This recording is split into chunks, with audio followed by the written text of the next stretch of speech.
Sejahtera ya pada anak-anak semua di sini. Pertama sekali ingin mengucapkan terima kasih atas saudara mara, sahabat, orang peguam kerana sentiasa bersama dengan anakku yang disayangi, Syed Saddiq. Sebagai seorang ibu, 5 tahun tu bukan sekejap. Dengan penuh cabaran, penuh dugaan.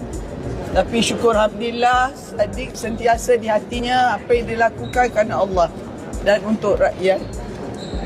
Kadang-kadang sebagai seorang ibu, hati berdetak. Kadang-kadang ingin berkata kepada anak, sudahlah, janganlah buat lagi, jangan masuk politik. Kerana keadaan susah sangat, ramai tak bersama. Tapi syukur Alhamdulillah, Saddiq dikelilingi oleh orang-orang yang menyayanginya. Semangatnya kuat untuk rakyat. Semangatnya kuat